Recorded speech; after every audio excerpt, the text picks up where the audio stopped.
করিতে পারি না কাজ, সদা ভয় সদা লাজ, সংশয়ে সংকল্প সদা টলে, পাছে লোকে কিছু বলে। এই বিখ্যাত উক্তিটি করেছিল কামিনী রায়। তো আজকে এই বিখ্যাত উক্তিটিরই ভাব সম্প্রসারণ আমি আলোচনা করব। করিতে পারি না কাজ, সদা ভয় সদা লাজ, সংশয়ে সংকল্প সদা টলে, পাছে লোকে কিছু বলে।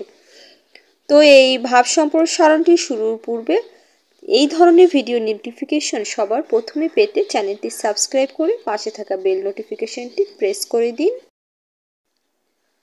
করিতে পারি না কাজ, সদা ভয় সদা লাজ, সংশয়ে সংকল্প সদা টলে, পাছে লোকে কিছু বলে। মূল ভাব।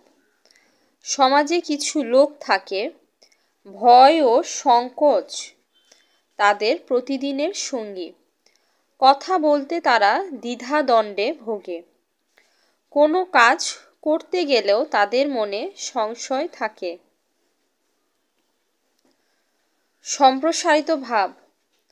সমাজে কিছু দুর্বল মনের মানুষ থাকে, যাদের মনে সবসময়ই সন্দেহ জাগে। কে কি মনে করবে, কে কি বলবে, কে কি সমালোচনা করবে, অর্থাৎ লোকে কি ভাববে, এই বিষয়টা নিয়েই তার যত পিছু টান। অথচ সে যা ভাবছে, যা চিন্তা করছে, যা করতে যাচ্ছে, তা সমাজের জন্য কল্যাণকর। মানুষ তা থেকে উপকৃত হবে, কেননা প্রতিটি মুহূর্তে শুভ চিন্তা, কল্যাণ ভাবনা, পরোপকারী কাজ তাকে তাড়া করে।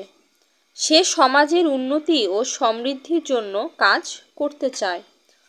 শক্তি, সামর্থ্য, অর্থ, বিত্ত তার আছে, কিন্তু উদ্যোগ নিতে গিয়েই দ্বিধা দ্বন্দ্ব, সমালোচনা, নিন্দার ভয় তাকে পিছু টানে। ফলে শুভ ও কল্যাণকর কাজটা করতে গিয়ে পণ্ড শ্রম হয়। সুন্দর কথা ও সুন্দর কাজ মনের মধ্যেই থেকে যায়, তা কোনো সুফল বয়ে আনতে পারে না। উপসংহার।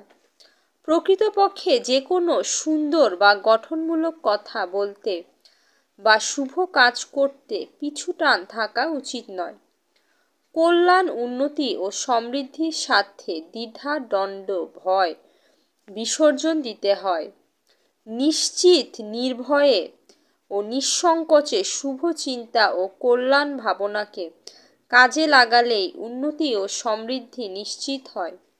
এই ছিল আমার আজকের ভাব সম্প্রসারণ। ভাব সম্প্রসারণটি কেমন লাগলো কমেন্টে জানাবেন। ভালো লাগলো অবশ্যই একটা লাইক করবেন। সবাইকে সালাম জানিয়ে শেষ করছি। আসসালামু আলাইকুম।